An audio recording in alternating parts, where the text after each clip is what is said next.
먹어도 끝이 없는 나라. 감당할 수 있겠니?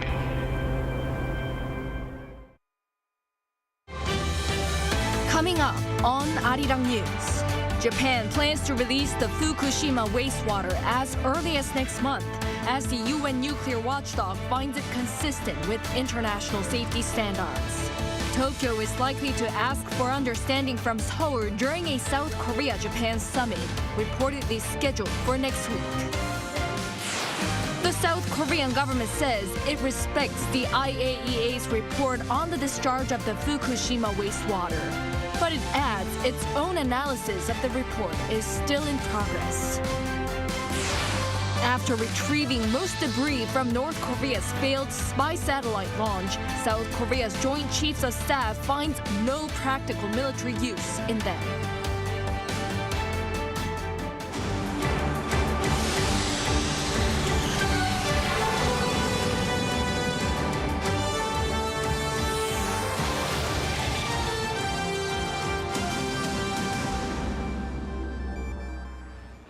Good evening. It's 9 p.m. here in Seoul.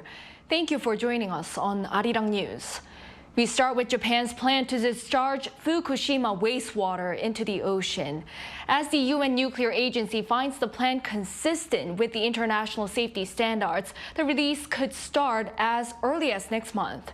Tokyo is likely to ask for understanding from Seoul during a South Korea-Japan summit reportedly scheduled for next week. Our foreign affairs correspondent Bae-eun-ji leads us off. The Japanese government has reportedly started to discuss plans to release wastewater from the Fukushima power plant into the Pacific Ocean as early as August. That's according to the Nikkei Shimbun on Wednesday, a day after the International Atomic Energy Agency released a comprehensive report confirming the safety of Tokyo's discharge plan.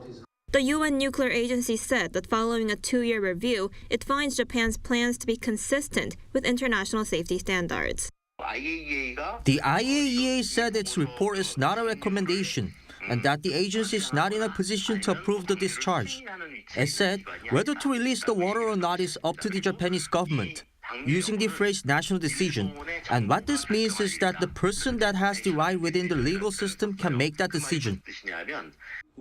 But the controversial plan has sparked anxiety and anger at home and abroad, as local fishermen in neighboring countries such as South Korea and China have been strongly protesting against the plan. The Japanese government will likely ask for more support.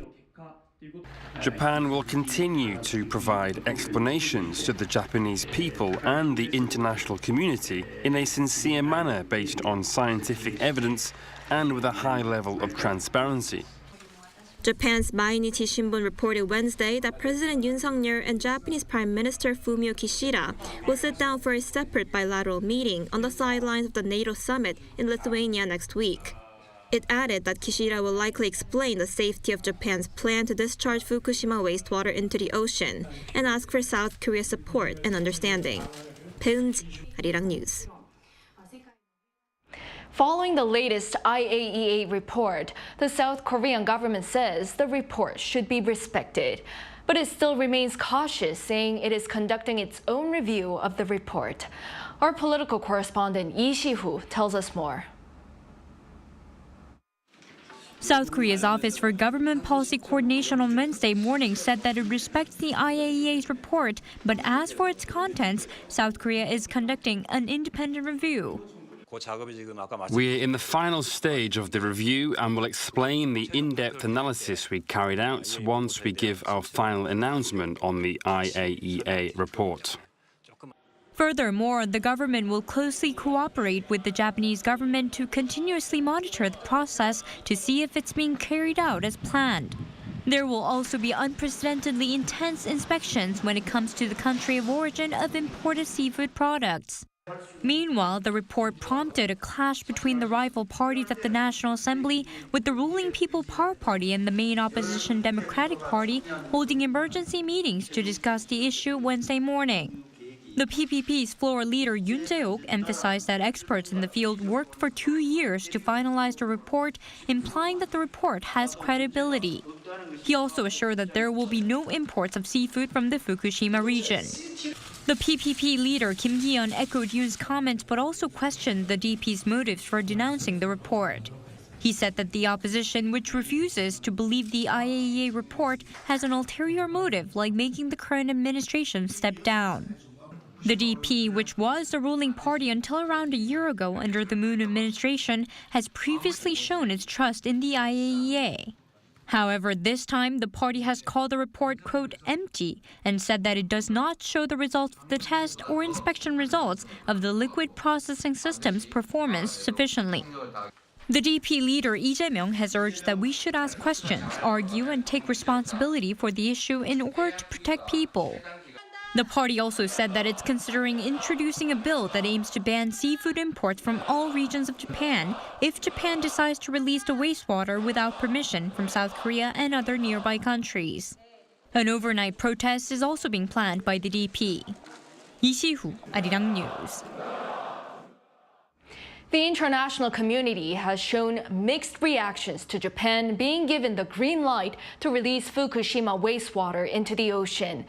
The U.S. expressed its support, stressing that science should dictate the planned release. Its State Department spokesperson emphasized that Japan has been open and transparent in its management of the aftermath of the 2011 Fukushima Daiichi nuclear accident, adding that it has also consulted scientists and partners from across the Indo-Pacific region. China, on the other hand, has expressed regret. Beijing's foreign ministry said that the UN nuclear agency failed to review the justification and legitimacy of Japan's discharge plan and to assess the long-term effectiveness of Japan's purification facilities. Stressing that the report's conclusion is limited and incomplete, China warned that if Japan acts unilaterally, it must face the consequences. It took nearly 2 years for the IAEA to come up with its comprehensive report on Fukushima, containing reviews and on-site inspections. Our Kim Jung-sil explains details of how this report came to a close. In April 2021, the Japanese government asked the IAEA, an internationally credited nuclear watchdog, to review its plans to discharge the wastewater stored at the crippled Fukushima Daiichi nuclear power plant into the sea. After accepting Japan's request, the IAEA formed a task force made up of top specialists from within the agency and internationally recognized nuclear safety experts from 11 different countries. These countries include the US, China, the UK, France, Russia, Canada, and South Korea, with Kim Hong-seok, a nuclear expert from the Korea Institute of Nuclear Safety, becoming one of the members. There were 3 major components that the IAEA inspected. First, there was an assessment of whether the wastewater treatment procedures are safe and not harmful to the environment. Second, whether the Japanese nuclear safety authorities were in control and monitoring the procedures properly. Lastly, an independent sampling and data analysis of the wastewater itself. The task force visited Japan 5 times from February last year until recently. It also published 6 technical reports and met frequently with the Japanese government and Japan's Tokyo Electric Power Company. The IAEA said that, like elsewhere in the world, decisions related to nuclear safety are a national responsibility and that Japan's Nuclear Regulation Authority approved a release plan last year. But pundits say Japan may have waited for Tuesday's IAEA report in order to seek international understanding, as 176 countries are member states of the UN's nuclear watchdog. Kim Jung-sil, Arirang News. South Korea's military has discontinued its mission to recover debris from a failed North Korean spy satellite launch. Having conducted a joint analysis with the U.S., Seoul's Joint Chiefs of Staff finds no practical military use in them. Kim Hyun-sung reports. The search is over. The South Korean military has called off its recovery mission in the West Sea to locate debris from a failed North Korean satellite launch after an extensive search lasting 36 days, the Joint Chiefs of Staff said on Wednesday. In an official release, they said the military had recovered most of the remains. But their attention-grabbing statement was this.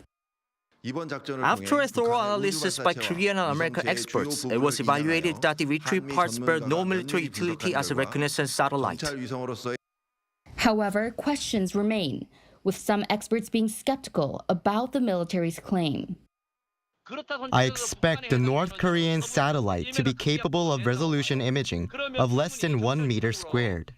That kind of capability would be enough to identify crucial targets and serve the purpose of a spy satellite. Also, so far, the Joint Chiefs have only displayed publicly the Cheolima rocket that was recovered from the West Sea on June 15th. They made no comment on the following recovery operations and analyses. So the question arises, why would the South Korean military choose to downplay North Korea's satellite technology and keep the details of the operation under wraps? In these kinds of missions, it's better if as little data or information gets out. It will be like letting a criminal know our investigation methods and give them something to be careful about. The military provided no further explanations to any of the speculation. Meanwhile, after their unsuccessful May 31st attempt, the North has hinted at another rocket launch to place a satellite into orbit. Experts anticipate that this could take place in the coming months. Eyes remain on the Korean peninsula, awaiting North Korea's next move. Kim Hyun-sung, Arirang News.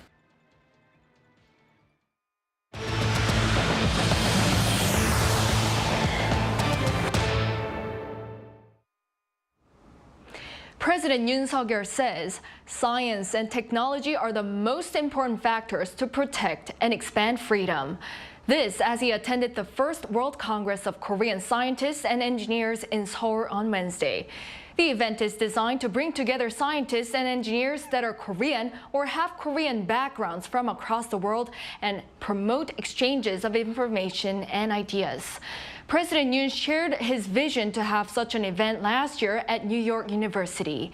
He also re-emphasized the government's investment into R&D this year, worth more than $23 billion and promised full support for the scientists.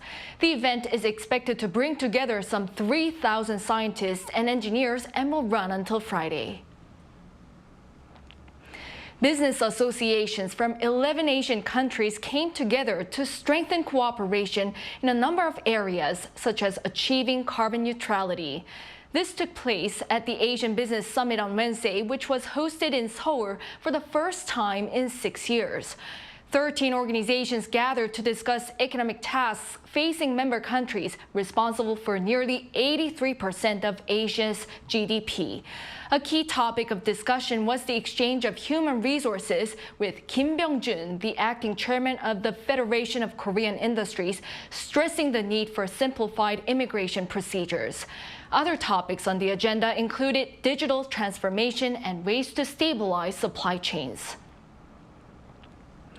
South Korea's foreign exchange reserves, a barometer of financial stability, rose in June amid a weakening U.S. dollar. According to the Bank of Korea on this Wednesday, the reserves reached $421.5 billion at the end of June. That's up $470 million on month. The finding has been linked to the U.S. dollar index falling 0.8% against major currencies, boosting the converted value of non-dollar assets. As of the end of May, Korea's foreign exchange reserves were the 9th largest in the world. Most of the South Korean stocks bought by foreign investors in the first half of this year was Samsung Electronics. Korea Exchange and Samsung Securities on Wednesday said the total foreign stock investment made in the first 6 months came at around 12.3 trillion won, or over $9 billion. 98% were Samsung Electronics, followed by chipmaker SK Hynix and Hyundai Motor. One analyst says foreign investors tended to buy stocks with strong growth in exports such as chips, cars, and the defense sectors, and expects the electricity sector to see a boost in the second half of 2023 following a rise of sales in EV. The global health body is raising the alarm over the potential risks of aspartame, a sugar substitute used in quite a number of products that are labeled sugar-free. Yoon explains. The International Agency for Research on Cancer is the World Health Organization's cancer research arm, and the global health body is preparing to declare aspartame as being possibly carcinogenic to humans. Another WHO expert committee, the Joint FAO-WHO Expert Committee on Food Additives, is set to update its risk assessment exercise on aspartame, including the reviewing of the acceptable daily intake and dietary exposure assessment, which will be made available on July 14th. The evaluations from the two bodies are complementary. The IARC will assess the potential carcinogenic effect of aspartame, while the GECFA will update its risk assessment, including a review of the acceptable daily intake.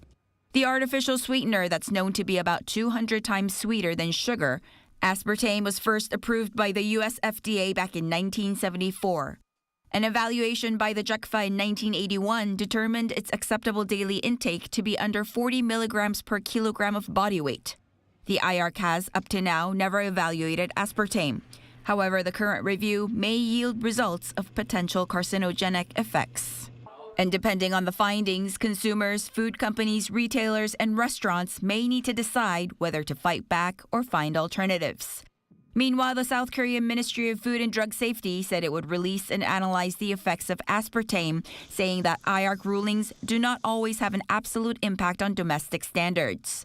According to a 2019 report from the Ministry of Food and Drug Safety, the average per-person consumption level of aspartame in South Korea is 0.12% of the acceptable daily intake.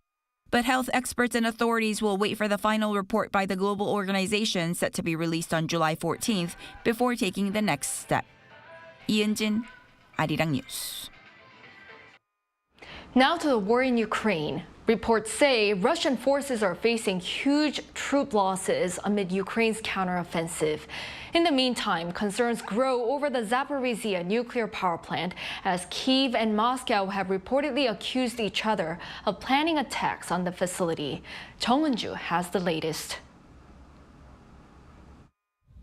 Russia's forces are continuing to face huge troop losses in Ukraine with a sharp spike over the last 2 months.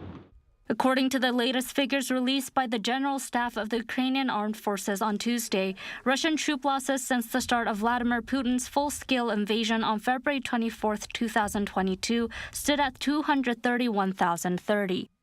This figure comes amid Ukraine's counteroffensive, which started at the beginning of June and is more than 31,000 higher than the 200,000 milestone which Kyiv claimed on May 17.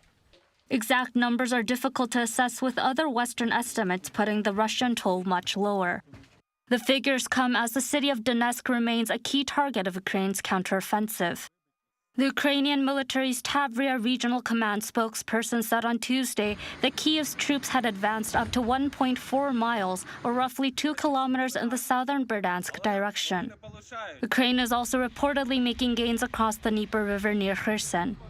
President Volodymyr Zelensky, however, admitted last week that progress in the counteroffensive had been slower than desired. President Zelensky also stated that Russia was the only source of danger to Europe's largest nuclear facility, the Zaporizhia power plant in southeastern Ukraine. On Tuesday, in his nightly video message, he said Russia was planning to simulate an attack on the plant, claiming that Russian troops had placed objects resembling explosives on the roofs of buildings at the site. Ukraine and Russia accused each other the same day of plotting to attack the plant. Earlier on Tuesday, Zelensky briefed French President Emmanuel Macron on Russia's dangerous provocations at the plant. Zelensky said he and Macron had agreed to keep the situation under maximum control together with the IAEA, the UN's nuclear watchdog. Jung Eun-ju, Arirang News. Amid the scorching hot weather, Gyeongpo Beach, located in the country's east coast city of Gangneung, was one of the first to open up its sandy shores for those who wish to escape the heat. Our Song Yu-jin takes us there. With temperatures jumping as high as 35 degrees Celsius this week in South Korea, it's time to cool off from the sweltering heat. Beach season is finally here for people to enjoy some fun in the sun. So right now I'm at Gyeongpo Beach, located in South Korea's east coast city of Gangneung, and this is one of the first beaches that open up to the public this year. Now, opening on the beach might sound a bit confusing. So basically, you can still go inside the water before the official opening, but the difference is that there are no lifeguards, shower booths, or tubes you can borrow. More than 135,000 sunseekers have visited Gyeongpo Beach as of Wednesday after it opened on July 1st. This is a 30% drop compared to last year's early days, but that's because the beaches had opened earlier. Last year, we noticed scorching temperatures from mid-June, leading to early beach visits before the official opening. Because we were concerned for visitors' safety, we opened the beach a week earlier this year. But as this is the first summer with no social distancing rules, more beachgoers are expected than the previous years. I can definitely see more people than last year, and no one is wearing masks this year. I can really feel that COVID-19 is over. For our generation, Gyeongpo Beach was the #1 travel spot. The scenery is still amazing like before, and I remember bringing my kids swimming when they were young. Throughout this week and next, a total of 264 beaches across the country will join the party until they close late next month. So if you're looking to cool off this summer, it's time to grab your shades, put on some sunscreen, and hit the beach. 송유진, Arirang News, Gangneung. A local research team has developed a lens that can use the heat directly from the sun to heal itself. Our Kim Mo-kyun tells us how. When looking at another car using a lens that is scratched, light appears to smear and can obstruct the view. But once this lens is exposed to strong sunlight for about 60 seconds, the scratches completely disappear, giving a clear view. This self-healing lens fixes the damage and restores light transmission function under sunlight.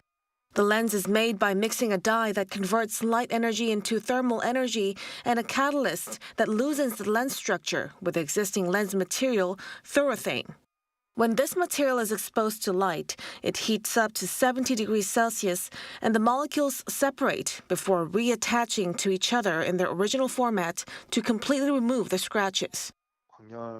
Most particles with photothermal properties used to be inorganic particles, which makes the material lose its transparency and is difficult to use as optical material. The dyes we use disperse well in polymers and are transparent. The South Korean research team that made the lens said they're conducting additional research with South Korean automakers and hope to commercialize the new lens material within 5 years. They also say that the price will not be significantly different from existing products because only a small amount of dye and catalyst is added. The same research team previously developed a self-healing coating material for cars that repairs damage in 30 minutes under natural sunlight. The technology enables cars to maintain a perfect appearance even if the paint surface is scratched if the material is used as a coating agent. Kim Mo-kyun, Arirang News.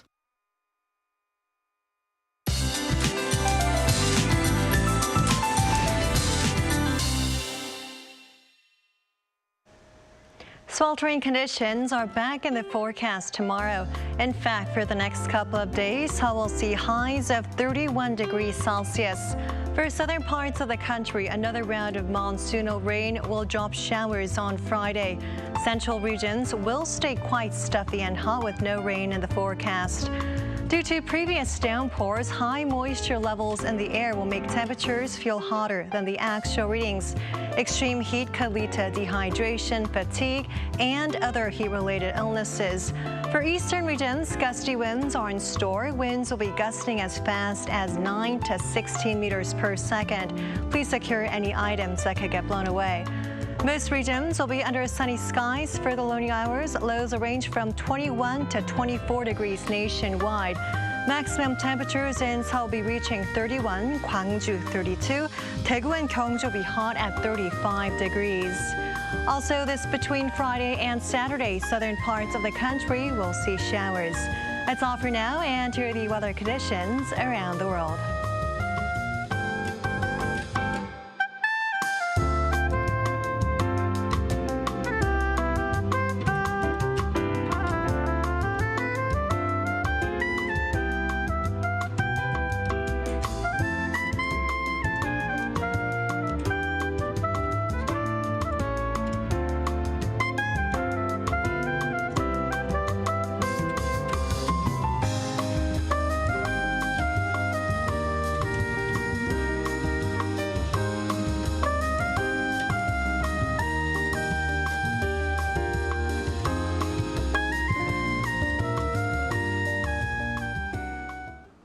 That is all for this Wednesday night newscast. Thank you for watching. We'll be back with the latest news tomorrow. Hope everyone has a good night.